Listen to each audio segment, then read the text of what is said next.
seja muito bem-vindo a mais um vídeo do Mundo na Zona, esse programa de política internacional aqui no canal do Zona Curva. Se você é novo por aqui, seja muito bem-vindo, não deixa de curtir esse vídeo e se inscrever no canal para acompanhar não só esse programa, quanto todos os outros vídeos que são produzidos por aqui. E hoje eu vou falar com vocês sobre alguns temas que aconteceram na última semana. Eu sou Giovana Branco, eu sou mestre em Relações Internacionais e pesquisadora de Cultura e Política Externa da Rússia, e hoje eu vou começar falando sobre o golpe de Estado que aconteceu no Níger na última semana. O Níger é um país que fica na região do Sahel. O Sahel é uma região que fica logo abaixo do deserto do Saara e que vem passando por um conjunto de instabilidades nos últimos anos. Então, a gente já tem percebido um certo padrão de comportamento político nessa região, que cada vez mais vem sendo alvo de golpes de Estado como esse que a gente viu na última semana no Níger. Só nos últimos 3 anos, por exemplo, a região do Sahel como um todo já passou por mais ou menos 7 golpes de Estado, o que nos mostra uma tendência de instabilidade política nessa região. No caso do Níger, mais especificamente, o antigo presidente, o Bazoum, foi o primeiro presidente a assumir o poder no Níger em uma transição democrática. Então, nós tivemos eleições, o presidente anterior a ele realmente passou a faixa presidencial e então o Bazoum foi basicamente o primeiro líder eleito de uma forma mais democrática no país. Mas isso nós vemos agora que não haverá continuidade, então nós não teremos, pelo menos não agora, nesse futuro mais próximo, uma transição política democrática no Níger. Os militares de um baixo escalão decidiram na última semana fazer um golpe de Estado, tirar o poder do presidente e assumir o poder. No início, a gente não sabia se esse golpe de fato seria bem sucedido, já que, como eu falei, eram apenas os militares do baixo escalão que tinham inicialmente assumido essa tentativa de golpe. Mas logo no dia seguinte, militares do alto escalão também acompanharam esse movimento e decidiram também se juntar a esse movimento do golpe de Estado e tirar o Bazoum do poder.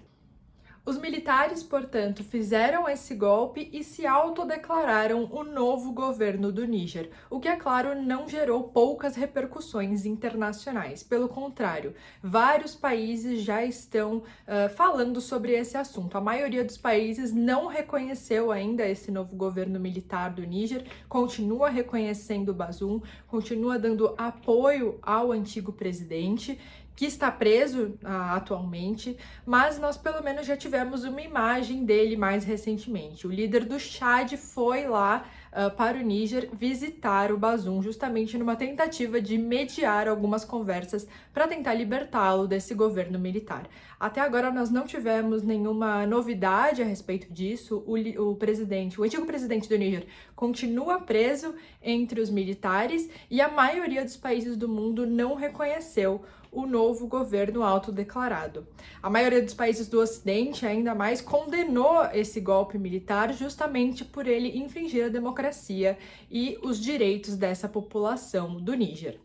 Para além das questões do golpe militar no Níger de forma particular, é muito interessante a gente olhar qual que é a tendência dessa região e a tendência que a gente viu nesses últimos golpes de Estado que aconteceram também nos países vizinhos. Então, todo o Sahel, como eu comentei, vem passando já há algum tempo por grandes instabilidades. Então, a gente viu coisas muito próximas acontecendo no Mali, no Chad, em Burkina Faso e agora também no Níger. E o que esses movimentos têm em comum? São países que, em sua maioria, foram colonizados pela França e que tiveram, nesses últimos anos, movimentos completamente anti-franceses.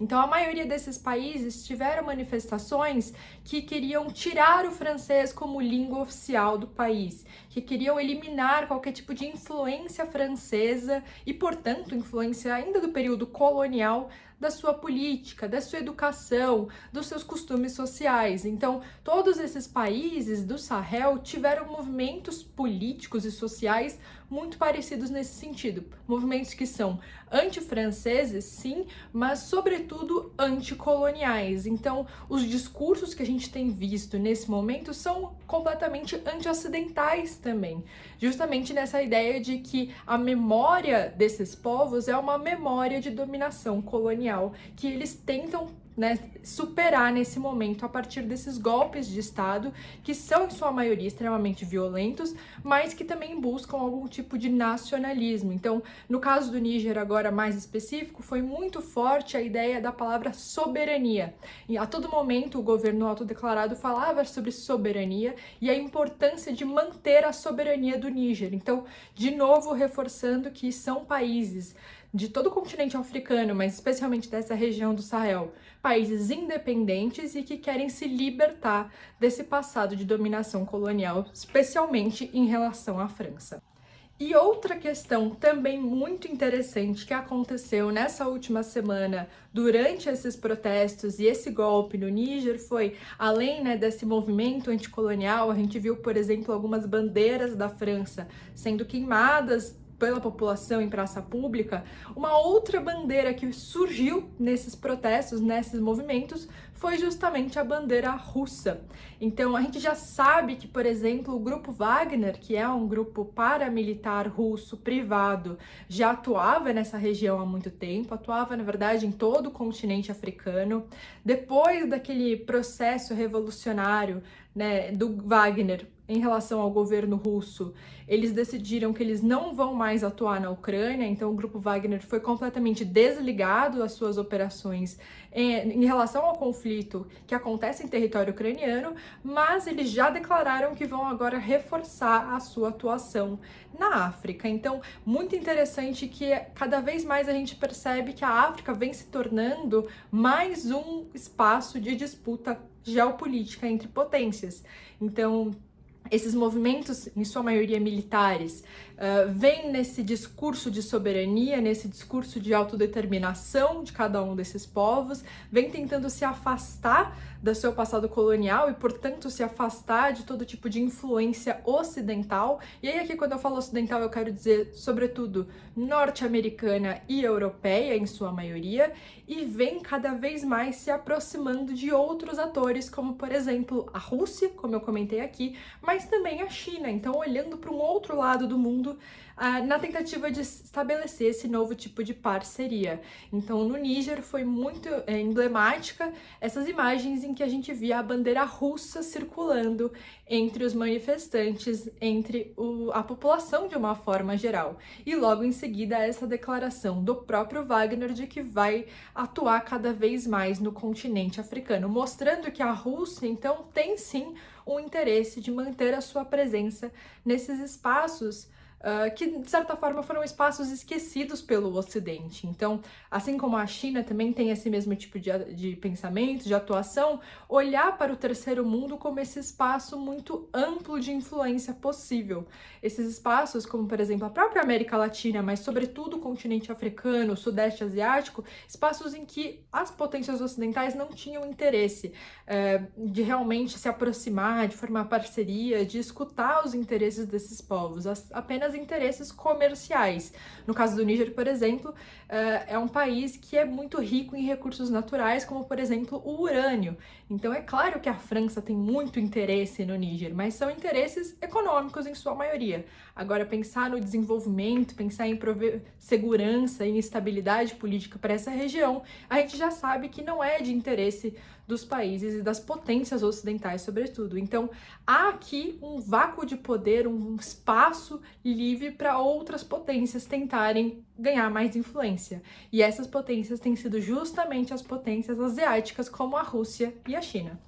Outro exemplo dessa tentativa russa de consolidar sua influência no terceiro mundo foi também a cúpula Rússia-África, que também aconteceu na última semana. Então, eventos aí que, de certa forma, foram encadeados, né? Mas, obviamente, não pensados dessa forma. A cúpula já havia sido marcada há muito tempo. E essa cúpula Rússia-África também não é uma novidade desse ano, ela já acontece há algum tempo, mas, com certeza, no meio do conflito entre Rússia e Ucrânia, essa cúpula ganha novas formas e, né, um novo peso também, porque a presença grande, né, de líderes e representantes de países africanos mostra que, assim como eu já falei em outros vídeos por aqui, que a Rússia não está tão isolada assim, que necessariamente a Rússia está isolada, é claro, das potências ocidentais, então da Europa de forma geral e também dos Estados Unidos e Canadá, mas quando a gente olha para as outras partes do mundo, de novo, nessas partes teoricamente esquecidas pelo primeiro mundo, a Rússia não está sozinha e ela tem sim influência e tem tentado ganhar ainda mais influência. Então a cúpula Rússia-África que aconteceu em São Petersburgo na última semana revelou esse tipo de tentativa russa de se manter presente no continente africano. Foi interessante também que eu vi algumas manchetes falando sobre um esvaziamento dessa cúpula, porque alguns países africanos decidiram não mandar os seus chefes de Estado, chefes de governo, então seus presidentes, digamos assim, de forma presencial a São Petersburgo. Eles enviaram outros representantes, mas eu diria que isso não significa que houve um esvaziamento de poder, um esvaziamento dessa cúpula de alguma forma, já que mesmo os países que decidiram não mandar os seus presidentes ou primeiros ministros para comparecer à cúpula, eles ainda assim mandaram representantes do alto escalão. Então, por exemplo, ministros das relações exteriores, o que mostra que esses países de alguma forma estão engajados nessa discussão com a Rússia. Os países africanos, embora eles não quisessem, os seus presidentes e primeiros-ministros não quisessem realmente se vincular à imagem do Putin, por exemplo, né? Porque imaginar que essas cúpulas depois vão ser divulgadas uma série de fotografias desses presidentes, desses chefes de Estado em conjunto, talvez os países africanos não quisessem esse tipo de prova material do seu interesse, mas ainda assim eles mandaram representantes do alto escalão, o que me mostra que, na verdade, há sim um interesse mútuo desse tipo de parceria. E a Rússia, claro, não deixou isso passar em branco, então se aproveitou também desse momento para fazer a sua própria propaganda como uma potência em especial para esse continente. Então, algumas das atuações da Rússia para, por exemplo, tentar ganhar maior influência nessa região e se manter presente foi, por exemplo, com o alívio de dívidas dos países africanos. A Rússia declarou que vai esquecer algumas dívidas que esses países teriam, justamente na tentativa de amortecer qualquer tipo de custo a mais para esses países. A Rússia também declarou que vai doar grãos de forma gratuita, incluindo o transporte, para vários dos países africanos. É então necessário dizer o quanto que isso significa no final.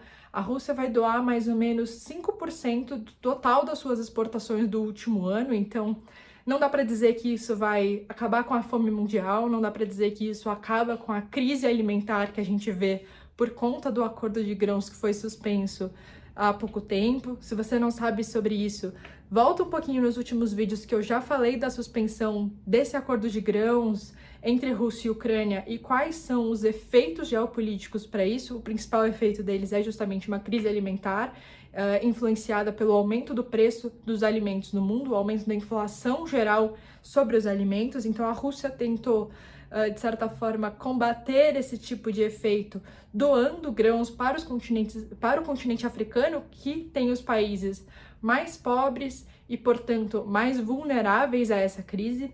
Mas, de novo, o total que vai ser enviado, o máximo, né, que a Rússia declarou que poderia doar de grãos, não vai resolver realmente o problema. É de fato uma questão muito mais de propaganda, de discurso, do que de fato uma tentativa russa de combater essa crise de uma forma mais eficiente. E a Rússia também declarou que vai aumentar a sua parceria no setor de segurança em relação a esses países. Então a Rússia já vende armamentos para vários dos países africanos. Grande parte dos exércitos desses países são formados e têm equipamentos russos, em sua maioria, e a Rússia também tem historicamente fornecido treinamento para esses soldados. Então, a ideia da Rússia é de tentar fortalecer justamente esses processos no continente africano. E aí voltamos, né, ao que eu já falei sobre, por exemplo, o Wagner atuando no continente africano. Wagner que é, de certa forma, contratado também por vários países dessa região para tentar combater focos de instabilidade, sobretudo instabilidade política ligada a setores religiosos. Então a gente está falando aqui de terrorismo religioso em sua maioria, mas não só isso. Então, cada vez mais agora é possível que a gente veja uma atuação mais presente do grupo Wagner e talvez a gente veja aí um retorno, né, do Prigozhin. O Yevgeny Prigozhin, que é o líder atual do grupo Wagner, está exilado em Belarus. Talvez a gente veja ele aí aparecendo na mídia mais algumas vezes. Como vocês podem ver, então, a Rússia foi nessa última semana um espaço bem agitado quando a gente fala da política mundial, e então eu vou continuar falando sobre São Petersburgo e essa cúpula Rússia-África e outro encontro que aconteceu também nesse contexto, que foi justamente a visita de Dilma Rousseff à Rússia. Então, a Dilma, que é ex-presidente aqui do Brasil, atual presidente do novo Banco de Desenvolvimento do BRICS, foi até São Petersburgo para visitar o Putin e também ter esse tipo de conversa porque ela é, né, essa nova presidente do Banco do BRICS. Então, ela assumiu recentemente esse cargo e tem agora feito visitas aos chefes de Estado que compõem o grupo. Então, o BRICS é composto por Brasil, Rússia, Índia, China e África do Sul. A gente tem pensado também sobre a possibilidade de expansão dos membros do BRICS. Eu também já falei sobre esse tema aqui. Se você tem interesse sobre isso, volta a alguns vídeos para dar uma olhada sobre isso. E agora a Dilma tem, então, enquanto, né, assumindo esse novo cargo, visitado alguns presidentes pelo mundo. Lembrando que agora, no final do mês, nós teremos também a cúpula do BRICS, que vai acontecer na África do Sul. O Putin já declarou que não vai participar presencialmente dessa cúpula, mas vai fazer uma participação virtual, então a Rússia estará de alguma forma presente também nas discussões, e ele não vai até a África do Sul justamente porque a África do Sul assina o TPI, e o TPI emitiu um mandato de prisão para o Putin por conta da atuação dele na guerra da Ucrânia e, sobretudo, para a atuação que a princípio estaria vinculada a ele sobre a deportação de algumas crianças ucranianas para o território russo. Então, o TPI emitiu esse mandado de prisão e caso o Putin estivesse na África do Sul, a África do Sul, teoricamente, seria obrigada a prendê-lo. Nós já temos algum histórico, inclusive na África do Sul, de presidentes que também tinham esse mandado de prisão do TPI e que não foram presos lá nesse país. Na verdade, é muito raro, é muito difícil que o Putin seja preso em qualquer país que assine o TPI, pelo menos esses países que são, de certa forma, aliados ou pelo menos próximos da Rússia. Claro que se ele for para algum país europeu, é muito mais provável que isso aconteça, mas a Hungria, por exemplo, declarou que também não faria nenhum tipo de esforço nesse sentido. Então, o Putin, para tentar evitar esse tipo de desgaste político e também evitar colocar o próprio governo sul-africano numa situação difícil e delicada, ele decidiu não participar dessa cúpula presencialmente, mas, de novo, estará presente nas discussões de alguma forma. Ainda assim, a Dilma foi até São Petersburgo visitar o Putin, mostrar novamente os seus planos para esse novo mandato do novo Banco de Desenvolvimento do BRICS e também conseguir algum tipo de discussão sobre qual seria a participação da Rússia nesse momento. O novo Banco de Desenvolvimento do BRICS tem o objetivo de ser um banco de investimento em infraestrutura de uma forma geral. Então, os países do BRICS, de certa forma, colocam dinheiro nesse banco de desenvolvimento, assim como os países colocam dinheiro no FMI, por exemplo, imaginando que no futuro algum país possa precisar dessa ajuda monetária. Então, é quase como um fundo de investimentos, eles vão colocando esse dinheiro nesse banco, e aí, no caso do BRICS, esse dinheiro é utilizado em projetos de infraestrutura ao redor do mundo. É claro que os países do BRICS são a prioridade, né, de utilizar esse dinheiro, mas a gente já tem também alguns casos em que países subdesenvolvidos e em desenvolvimento que não são membros do BRICS também podem utilizar esse dinheiro a juros e taxas muito mais baixas do que, por exemplo, com o FMI. Então, o novo Banco de Desenvolvimento do BRICS, ele aparece no cenário internacional enquanto uma alternativa possível para o terceiro mundo de desenvolvimento econômico e desenvolvimento de infraestrutura. Então, essa é basicamente a ideia do Banco do BRICS e a Dilma vem, portanto, representar essa instituição.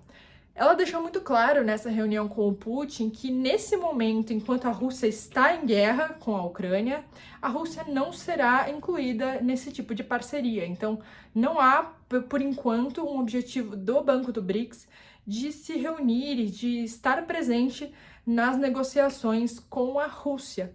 Mas é interessante que a própria presença dela lá em São Petersburgo para falar isso com o Putin presencialmente nos mostra que, na verdade, não há um rompimento do BRICS com a Rússia, e muito menos um afastamento desses países em relação ao governo russo. Apenas também de forma mediática, também de forma discursiva, tentar estabelecer esse tipo de distância em relação ao conflito em si, à guerra, mas não necessariamente rompendo laços com o Putin e o governo russo de uma forma geral. Então, não foi necessariamente uma declaração preocupante para a Rússia, essa que a Dilma fez, mas, na verdade, de novo reforça o quanto que a Rússia não está isolada no cenário internacional e, no futuro, portanto, estará presente nas negociações do BRICS, assim como sempre esteve desde o início da criação do bloco.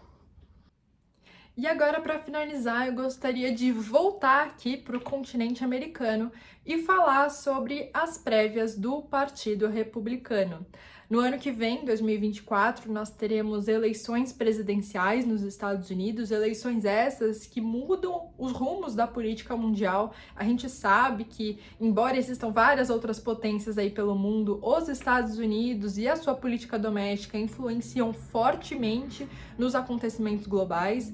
A economia americana continua ditando grande parte das tendências econômicas do mundo e a política não deixa de ser diferente. Então, o que acontecer nas eleições do ano que vem com certeza terá impactos em todo o mundo, inclusive na própria guerra na Ucrânia. A gente já tem falado sobre a possibilidade de grandes mudanças em relação ao apoio dos Estados Unidos à Ucrânia, dependendo dos rumos dessa eleição. Então, caso seja eleito um presidente do Partido Democrata, assim como o Joe Biden, é possível que esse apoio continue por mais algum tempo, que a Ucrânia continue recebendo armamentos e dinheiro dos Estados Unidos, que tem sido ultimamente um dos principais contribuintes para essa ajuda militar, sobretudo à Ucrânia.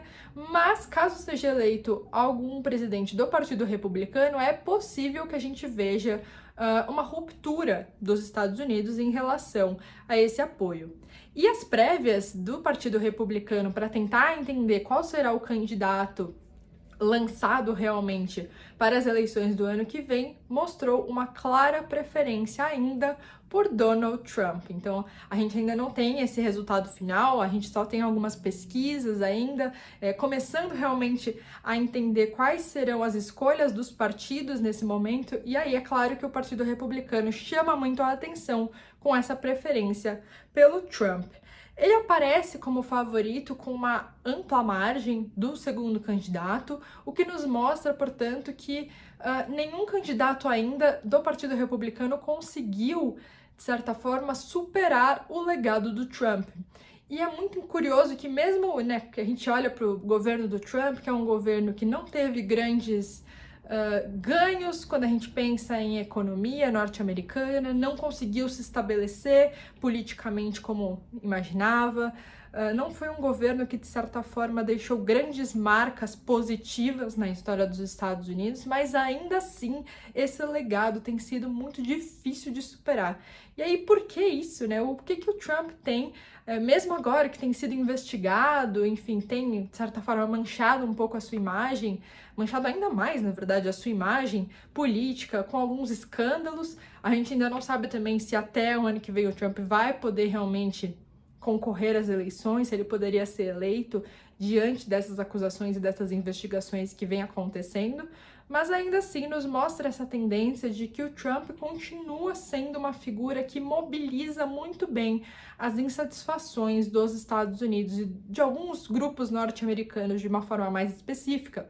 Então, O Biden, né, que veio nessa tentativa de substituir esse legado do Trump, de tentar apagar um pouco toda a confusão que aconteceu em torno do governo, sobretudo no finalzinho com a invasão ao Capitólio, toda a instabilidade política, toda essa ideia de uma revolta, né, de um governo cada vez mais afeito a uma direita mais radical nos Estados Unidos. O Biden vem para tentar acalmar um pouco os nervos da população e tentar conter esse tipo de extremismo dentro dos Estados Unidos. A gente percebe que depois de 3 anos, mais ou menos, de governo Biden, pouco também foi feito nesse sentido. Biden também não conseguiu se impor enquanto um líder forte nos Estados Unidos. E aí, de novo, quando a gente tem esse conjunto de insatisfações que não foram satisfeitas pelo atual governo, de novo a gente vê essa retomada do Trump como uma possibilidade. O Biden vem tentando se atrelar a uma imagem, né, de uma economia forte, o que é uma grande cartada nas eleições dos Estados Unidos.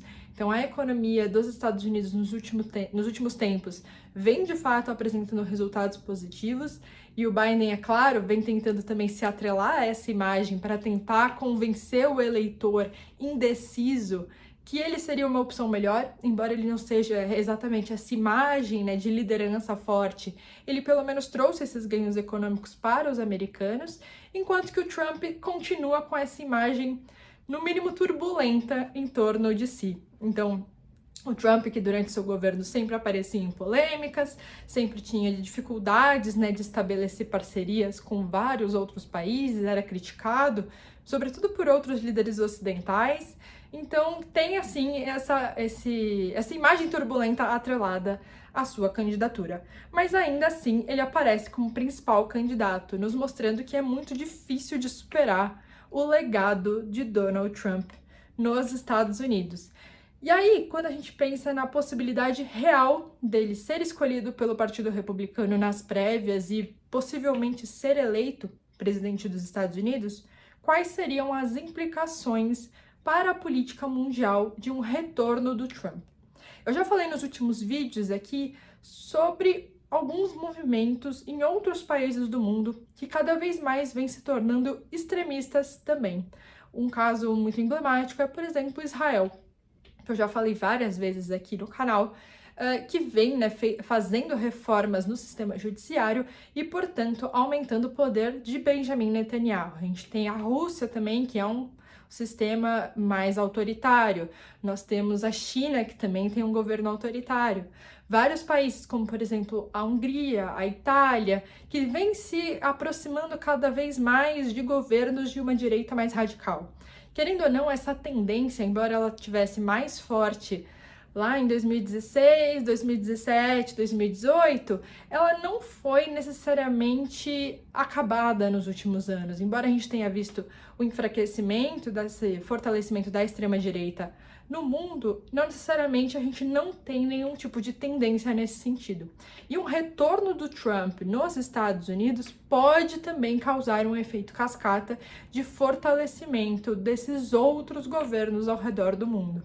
E aí, já que a gente falou muito da Rússia aqui nesse episódio, eu acho que vale a pena mencionar que é necessário lembrar o quanto que o Trump tinha uma relação próxima ao Putin e, de certa forma, uma relação até mesmo de admiração com o governo Putin, um governo que vem se estabelecendo no poder desde os anos 2000 e que, portanto, consegue ser uma imagem de uma liderança forte, muito consolidada na Rússia. Então, tendo essa eleição do Trump nos Estados Unidos, pode ser que a gente veja uma atuação dos Estados Unidos em relação ao atual conflito entre Rússia e Ucrânia de uma forma muito diferente daquilo que vem sendo apresentado até o momento. Então é isso hoje. Esses foram os temas que eu queria cobrir aqui com vocês. Eu espero muito que vocês tenham gostado. Se vocês têm qualquer dúvida sobre os temas que eu mencionei, por favor, deixem aqui nos comentários. E se vocês também tiverem qualquer tipo de indicação de tema para a próxima semana, também comentem aqui para eu saber. Muito obrigada e até o próximo vídeo.